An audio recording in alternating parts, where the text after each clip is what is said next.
بسم اللہ الرحمن الرحیم۔ السلام علیکم۔ عمومی طور پر شکایت کی جاتی ہے کہ وظائف کا اثر نہیں ہوتا، وظائف کا فائدہ نہیں ہوتا۔ ہم وظائف اتنی محنت سے کرتے ہیں تو اس کے اثرات ہماری زندگی میں نہیں ہوتے۔ اس کی مین وجہ کیا ہے؟ جس طرح جب ہم بیمار ہوتے ہیں تو کسی ڈاکٹر کے پاس میڈیسن لینے جاتے ہیں تو وہ اس میڈیسن کے ساتھ وہ کچھ احتیاط اور پرہیز بھی بتاتا ہے، وہ ہمارے لیے بہت ضروری ہوتے ہیں۔ اس کے بغیر ہمیں مکمل آرام نہیں آتا۔ اسی طرح روحانی عملیات میں جہاں روح کی بیماریوں کا علاج ہے، اس میں بھی احتیاطیں ہیں۔ اگر آپ ان 5 شرائط کو پورا کر لیں تو انشاءاللہ تعالیٰ آپ کو وظائف کے اثرات ضرور ملیں گے۔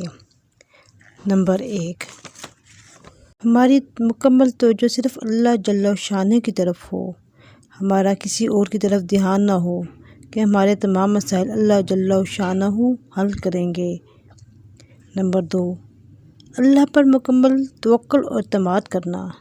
مصیبت بھیجنے والا اور اسے نجات دینے والے صرف اللہ جل شانہ ہیں، اللہ ہی ہمیں اس سے بچا سکتے ہیں۔ نمبر 3، صدقہ دیں، تھوڑا ہی کیوں نہ ہو، اپنی حیثیت کے مطابق لازمی صدقہ دیں۔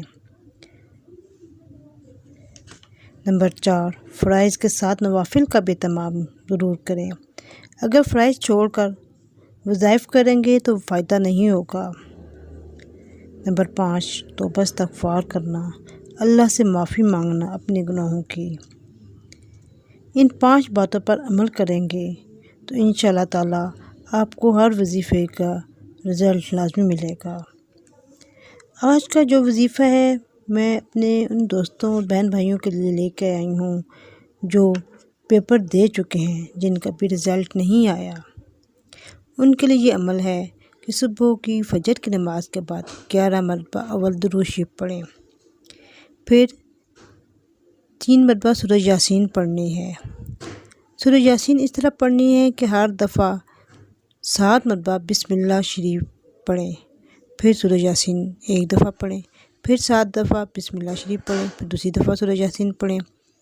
اسی طرح تیسری دفعہ بھی 7 مرتبہ پہلے بسم اللہ شریف پڑھنی ہے اور پھر سورہ یاسین شریف کی تلاوت کرنی ہے، اور آخر میں پھر 11 مرتبہ درود شریف پڑھنا ہے۔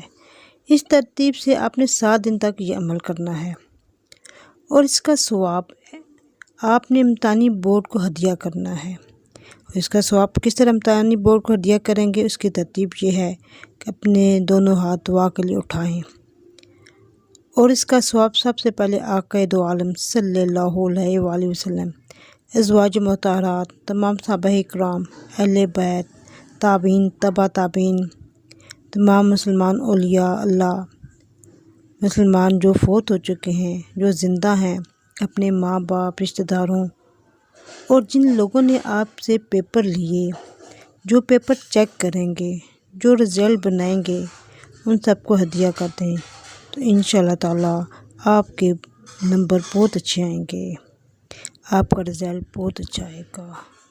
اللہ پر توکل کریں اور یہ وظیفہ کریں اس طرح۔